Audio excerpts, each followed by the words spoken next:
36절부터 50절 말씀을 교독하겠습니다. 제가 먼저 읽을게요. 36절부터 50절까지 시작. 한 바리새인이 예수께 자기와 함께 잡수시기를 청하니 이에 바리새인의 집에 들어가 앉으셨을 때에 그 동네에 죄인인 한 여자가 있어 예수께서 바리새인의 집에 앉으셨음을 알고 향유 담은 옷감을 가지고 와서 예수의 뒤로 그 발 곁에 서서 울며 눈물로 그 발을 적시고 자기 머리털로 씻고 그 발에 입 맞추고 향유를 부으니 예수를 청한 바리새인이 이것을 보고 마음에 이르되 이 사람이 많이 섬기셨다면 자기를 만지는 그 여자가 누구며 어떠한 자라고 죄인인 줄 알았으리라 하거늘. 예수께서 대답하여 가라사대 시몬아 내가 내게 이를 말이 있다 하시니 저가 가로되 선생님 말씀하소서.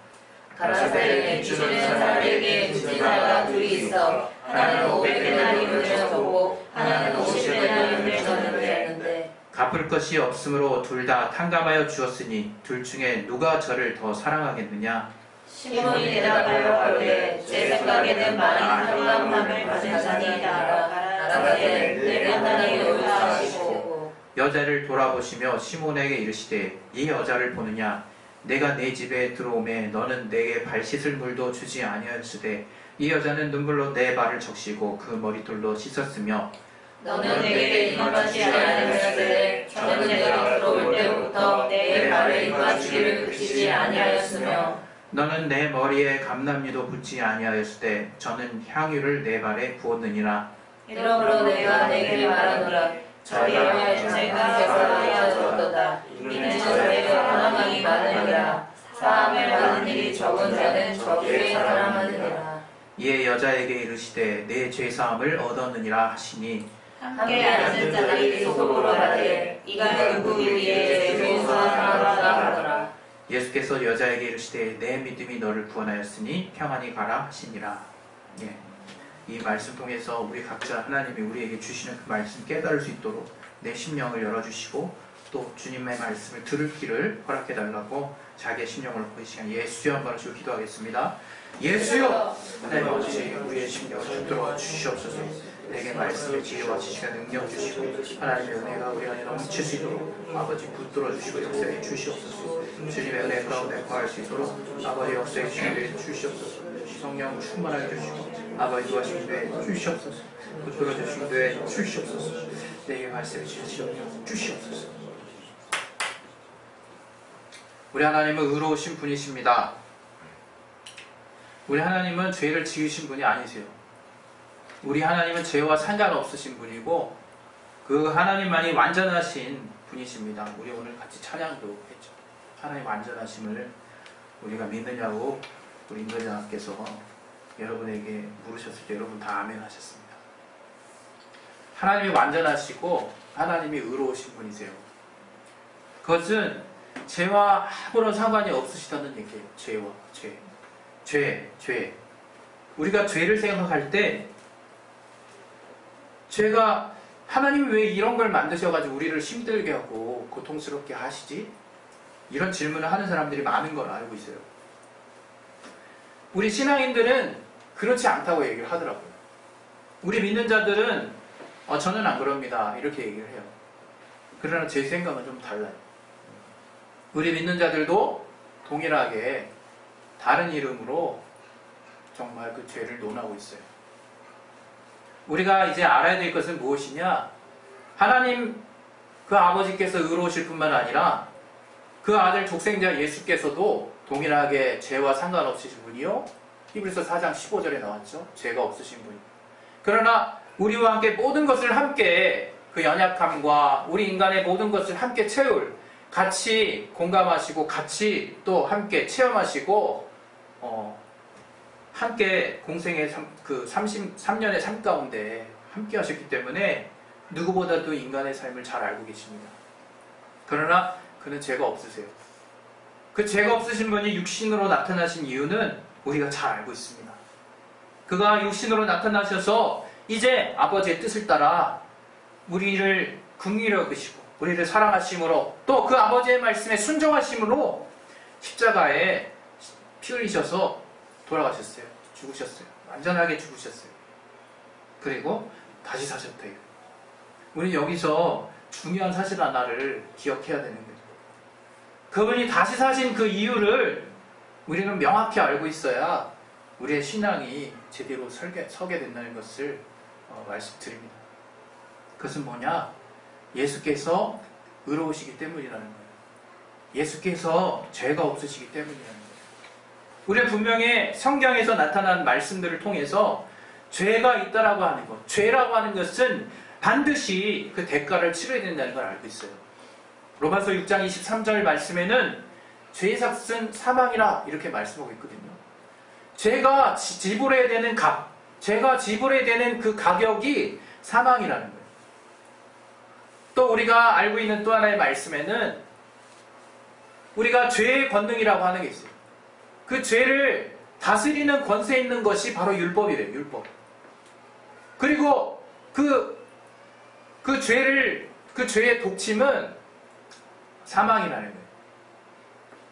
여러분이 율법의 정죄를 받게 되고 그게 비록 하나님의 법이지만 그 율법의 통제를 받게 되면 그 권세에 의해서 여러분은 죄에서 벗어날 수 없어요. 그리고 그 죄의 효력은 바로 사망을 낳는 거예요. 사망. 오늘 저는 많은 믿는 자들이 죄사함 받았다고 얘기하고 또 죄에서부터 자유함 받았다고 그토록 강조하지만 나 믿음 있다라고 그렇게 하나님 앞에 고백하지만 그 남에게 책임을 전가하고 그 책임을 자신이 지려고 하는 그 변함없는 모습 속에서 저는 신앙 없는 모습을 봅니다. 여전히 죄에 매여있는 모습을 봅니다. 여전히 우리는 책임의식이라는 것을 생각하면요 혼란스러워해요. 믿는 자들이 더 책임감 있어야지. 무슨 말 하는 거야? 믿는 자들이 더 확실하게 책임을 져야지. 그런 생각 하거든요. 이것은 우리가 분명히 알아야 되는 거죠. 신앙생활은 책임지는 게 아니에요. 신앙생활은 책임을 전가하는 거래요.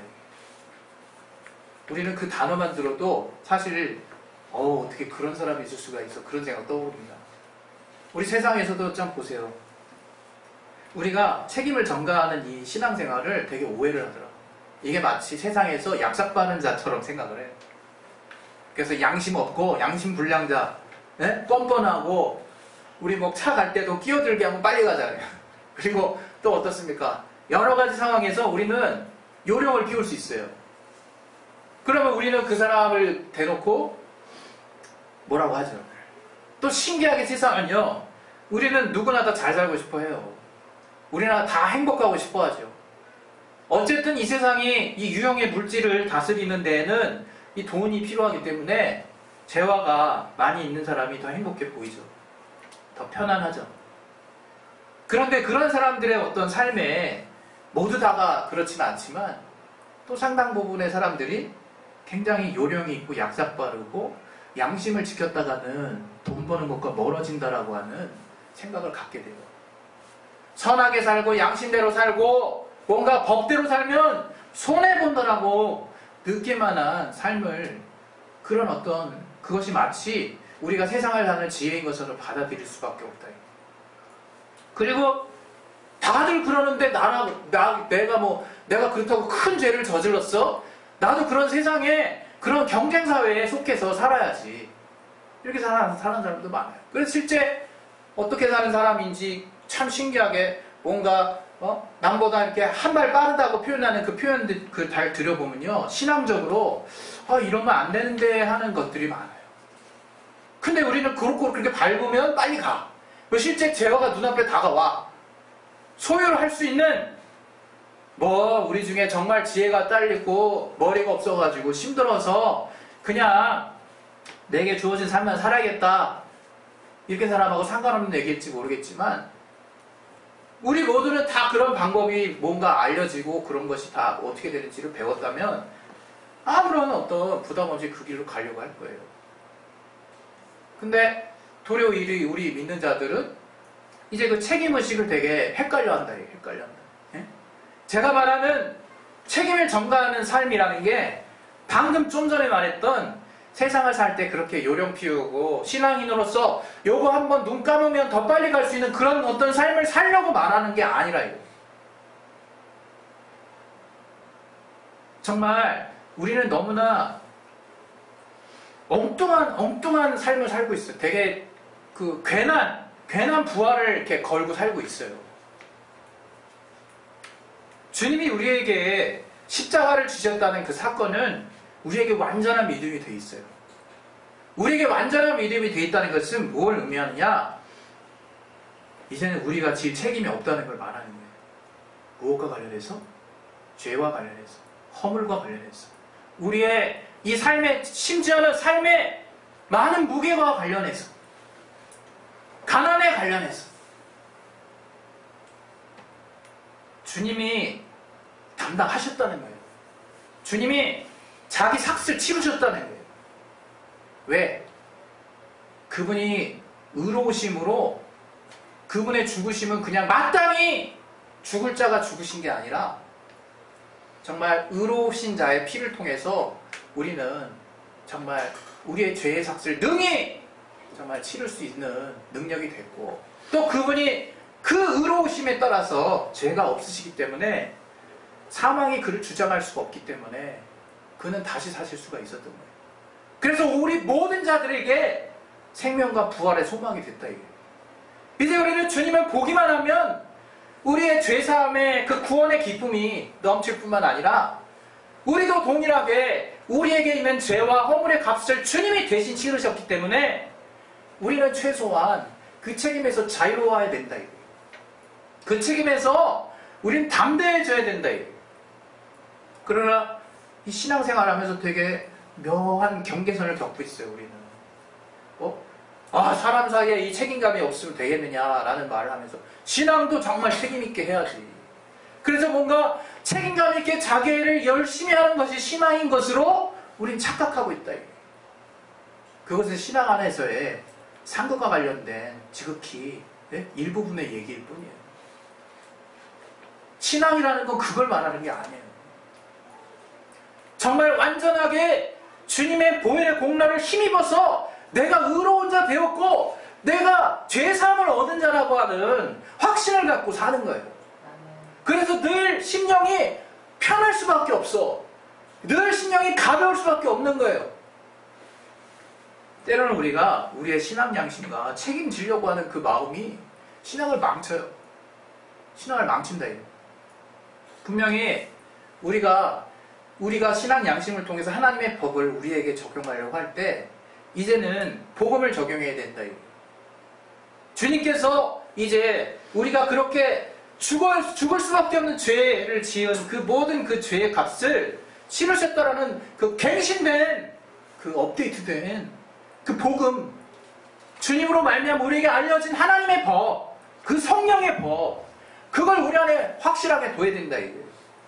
여러분이 자유하셔야 되는 게 그래서 여러분 이게 살다가 우리 안에서 자꾸 기준 생기시는 분들 있잖아요. 제가 저래야 될 텐데 얘가 이게 설교 말씀 들을 때 야 누가 왔어야 되는 건데 이거 와 정말 야 정말 이 친구가 여기서 깨어 있어서 확실히 들었어야 되는데 이것만 생각하는 사람이 있어요. 이것만 생각하는 사람이.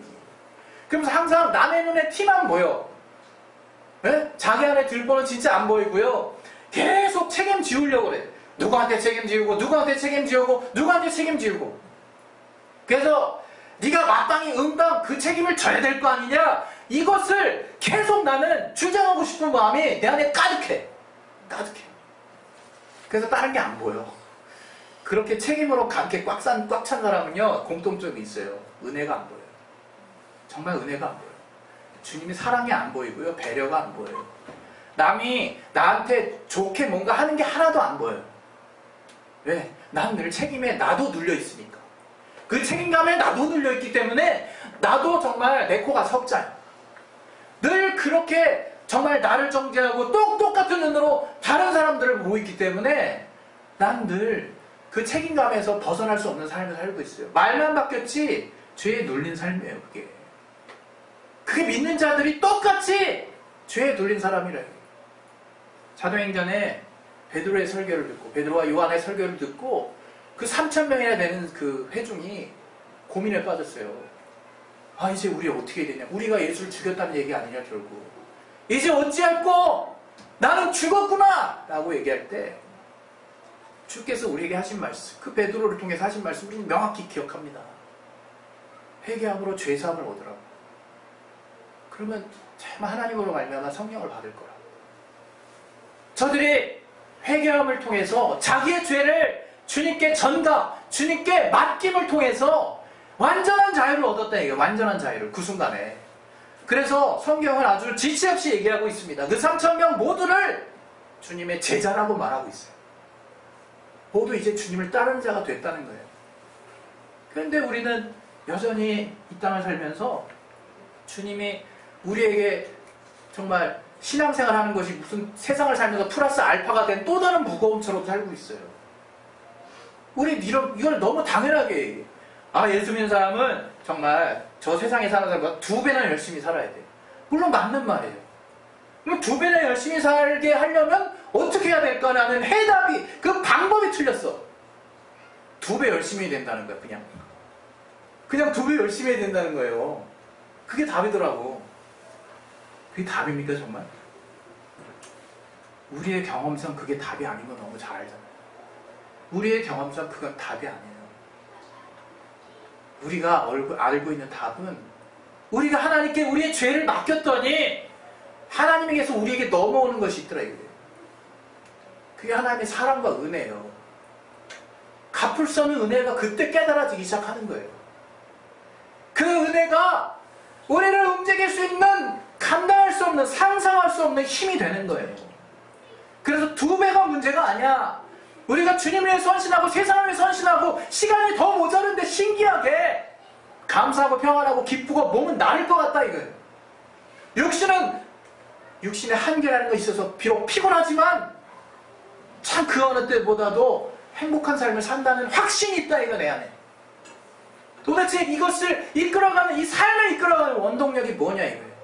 주님께 맡긴 자, 주님께 나의 죄와 나의 허물과 나의 모든 내가 갖고 있는 그 연약함들을 완전하게 맡긴 자가, 그 자가 주님으로부터 얻는 거예요. 얻는 거예요. 그런 자가 얻는 거예요. 양다리 거친 사람 절대로 아무것도 얻을 수 없습니다. 정말 바람에 흔들려서 그 쓰러져 버리는 그 갈대와 같다 그랬어요. 우리 오늘 주님께서 정말 여러분 신앙생활 할 때 사람답다고 하는 거 고민 좀 하세요. 도대체 사람다운 게 뭔가? 신앙인은 신앙인 나와야지. 사람답기 이전에. 그렇다면 사람다운 걸 포기하라는 얘기인가? 아니, 그 율법과 윤리 모든 책임의식을 주님이 담당하셨다 이게.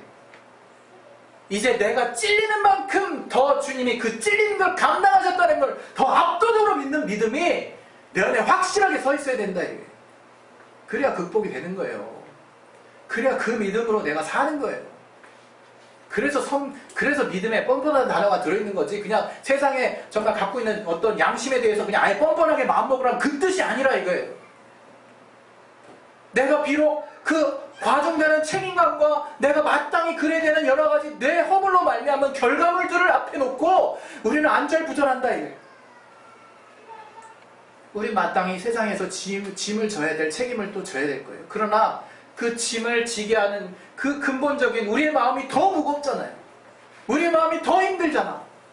우리의 마음이 차라리 힘들지 않았으면 좋겠잖아요. 주님이 그 부분을 확실하게 우리에게 담당해 가신다. 우리의 심령에 주님이 주시는 평안이 있으셔야 돼요. 저는 신앙생활 진짜 잘 못해요. 잘 못했어요. 그러나 제가 그때그때 믿음 쓰는 것들이 있거든요. 그거 하나만큼은 매주 하나님 받으셨다고 저는 확신해요. 매주 하나님 받으셨다고 확신하고, 그렇게 내가 확신하는 그 하나님과 교리된 믿음만이 지금의 이 교회의 결과물로 남아있고 내 삶의 결과물로 남아있어요. 그거 진짜 신기해요. 그거는 정말 하나님이 살아계심을 저는 그렇게 더 정말 믿음으로 고백할 수밖에 없는 간증이라 이거예요. 여러분, 우리의 삶에서 정말 하나님이 정말 책임져 주시면 여러분 확실하게 믿으셔야 돼요. 오늘 이 성경 본문에 나온 이 내용, 이 본문에 나온 내용이 우리 잘 아는 말씀 아닙니까? 분명히 아예 대놓고 얘기했어요. 성경에서는 죄인인 한 여자가, 그것도 다른 집에 들어온 게 아니야. 그냥 세리의 집에 들어온 것도 아니야. 그냥 그 시대 사람들이 그냥 유유상종이라고 흔히 여기는 비슷한 어떤 사회 계층이나 비슷한 어떤 신앙적 가치를 가진 집에 들어온 게 아니에요. 이 죄인인 한 여자, 그냥 일반적인 사람보다도 더 이렇게 책망받을 수 있는 사람이 그 시대의 의인이라고 칭송받는 바리새인의 집에 들어갔다 이거예요. 왜 들어갔습니까? 왜 들어갔을까요? 예수 때문에 들어갔잖아요. 예수님이 거기 있다니까 들어간 거야. 저가 양심이 있었으면 못 들어갑니다. 그 얘기를 바리새인들이 똑같이 마음속에서 해요. 지금 저 예수에게 정말 그 눈물로 정말 발을 닦고 머리털로 씻고 그렇게 향물을 붓는 자가 누구인지를 예수님이 만약에 아셨다면 저가 저렇게 그냥 가만히 받고만 있지 않으셨을 텐데 더럽다. 저 죄인과 함께 하시는구나. 바리새인이 마음속에 그렇게 생각하고 있었다. 그러나 주님은 이 여인의 편을 들어주셨어요. 뭐 때문에? 우리 너무나 잘 알지만 여기서 관건이 무엇이냐? 여인이 죄사함을 얻었다는, 여인이 더 많이 사랑받은 것뿐만 아니라 여인이 확실하게 죄 없는 의인이라고 주님이 많은 대중 앞에서 지목해서 정말 칭찬해 주셨습니다. 여인만이 의인이라는 거예요. 바리새인이 얼마나 정말 그 얘기를 듣고 충격을 받았을까? 사람들로 하여금 저렇게 율법을 입으로 나와 구전되어 내려오는 모든 전통마저도 깡그리 다 지켜버리는 이 바리새인들을 자기 스스로 얼마나 그 책임을 다 다하는 삶을 통해서 스스로가 얼마나 의롭다고 생각했을까? 그러나 그것들을 완전히 주님 무참하게 부셔버려졌거든요. 바로 이 죄인인 한 여인이 하는 이 정말 모습, 이 사랑받은 이 모습이 바로 죄사함받은 분량만큼 표현할 수 있다는 거예요. 죄사함받은 분량만큼, 탕감받은 분량만큼. 그래서 이 여인을 주님이 정말 의롭다고 저들에게 가운데 죄사함, 저의 죄가 사해졌다 그러고 공표하십니다. 여러분, 우리는 죄사함 받은 자들입니까? 우리는 죄사함 받은 자들이냐? 우리는 정말 주님이 우리에게 책임지우는 그런 삶을 살고 있습니까? 아니면 주님이 우리에게 그 책임을 가져가는 삶을 살고 있냐? 죄를 정하는 자가 누구고 죄를 사하는 자가 누굽니까? 우리의 삶에 정말 하나님이 죄를 사해 주시는 그 삶을 산다는 게 그게 가장 행복한 거예요. 그게 가장 기쁜 거예요. 하나님이 날마다 어떤 일을 벌어질 때마다 우리는 생각할 때 아이고 또 죄를 졌네, 아이고 또 죄, 나는 죄인 덩어리구나 라고 생각할지 몰라도 그리스도인은 그 죄를 속히 하나님께 그 책임을 전가하고 그 죄를 하나님께 넘기고 나는 대신 하나님께 사랑과 은혜를 받는 그 마음을 내 안에 가득 키움으로 말미암아 하나님이 원하시는 자가 되는 거예요. 책임의식 갖는 게 신앙인 되는 게 아니에요. 막 책임의식이 막 축제해지는 게 신앙인이 아니라 이거예요. 주님이 내가 책임져야 될 걸 주님이 다 책임진 거를 계속 노출받는 사람이 그 사랑을 가지고 하는 자가 주님이 원하시는 자라 이거예요. 우리 이 땅에서 이 책임의 부분은 이제 심각하게 진지하게 생각해 봐야 될 거예요. 제가 분명히 책임지지 말라는 얘기를 한 게 아닐 건데 근데 분명하셔야 될 거라고. 이제 신앙에 있어서는 책임지려고 하지 마시라 이거예요. 주님 여러분을 책망하시는 분이 아니라 물론 우리가 이제 신앙에서 멀어지고 우리가 정말 위기에 닥쳐 있을 때 주님은 때로는 채찍을 때리시기도 합니다. 징계하시기도 해요. 그러나 그거는 주님이 우리를 사랑하시는 어떤 하나의 방책이고 우리가 분명히 알아야 될 것은 하나님이 우리를 책임지우시는 분이 아니라 이거예요. 죄를 모르시는 분이 아니라 이거예요. 그 죄를 모르실 수 있는 분이 죄를 사해 주셨다 이거예요. 그게 복음이라 이거예요. 그걸 분명하게 여러분이 살면서 누리셔야 돼요. 그래 여러분이 이제 교회 안에서 이 직분이 이제 더 무거운 직분이 맡아지면 맡아질수록 제가 지난번에 얘기했죠. 그 직사라고 하는 것은 또 디컨이라고 다이코노스라고 하는 종에서 나왔어요. 노예. 먼지 가운데서 함께 일하다는 개념에서 나왔어요. 더 많이 종이 되는 삶을 사는 거거든. 그거 기뻐할 사람이 누가 있습니까? 그런 직분 기뻐할 사람이 누가 있어요, 세상에서. 그러나 이제 내 짐을 주님이 다 가져가셨다는 걸 믿는 자가, 그것을 누리는 자가, 그 가벼운 심령을 깨달은 자가, 능히 이 세상에선 내가 짐 지울 것이 없다라고 깨닫는 자가 마땅히 짐을 지고 사는 거예요. 마땅히 노예처럼, 군사처럼 불임을 당해도 자유하게 살 수 있는 이유가, 내가 세상에서 그렇게 죽을 만큼 어려운 짐들이 다 주님에게 넘어가 버렸기 때문에, 실상은 내가 이제 이 몸을 정말 주님을 위해서 사는, 주님께 사랑을 다 표현하는 주님의 종이 되는 삶을 살겠다라고 고백하는 자들이 직분자인 거예요. 그런 사람이 주님의 일을 할 수 있는 것이고, 오늘 정말 제가 정리를 이렇게 하려고 하는데요. 여러분 정말 주님 앞에서 주님이 죄를 완전하게 가져가셨다는 것을 믿으세요. 그 사실을 정말 믿으세요. 그리고 죄를 완전히 가져가셨다는 것은 여러분이 이제 누군가를 정말 정죄할 의무도 없어졌고 정죄할 권리도 없어졌고, 또 내가 정말 나 자신에 대해서 책임지고 내가 어떤 사람에게 책임져야 되는 어떤 삶의 큰 무게감으로부터 자유해졌다는 것을 말하는 거예요. 여러분 그것을 정말 믿음으로 정말 붙드시고, 근본적으로 우리의 죄와 허물이 우리의 삶을 끌고 나가게 하지 마세요. 여러분의 부족함과 연약함 이제 늘 벌어집니다. 부족함과 연약함이 확대돼서 이제 주님께 죄짓는 일들이 늘 벌어져요. 하루에도 내가 헤아릴 수 없을 뿐이지 수십 건, 어떤 경우에는 정말 100여 건에 이를 수 있어요. 그런 삶이 나의 삶을 이렇게 정리하는 거예요. 나의 삶을 이렇게 모양새를 잡아주고 있는 거야. 난 그렇게 해서 죄에 끌려가고 있는데도 늘 눌리죠. 근데 그것을 인식하지 못하고 있다면 그 사람은 미련한 거예요. 미련한 거래요.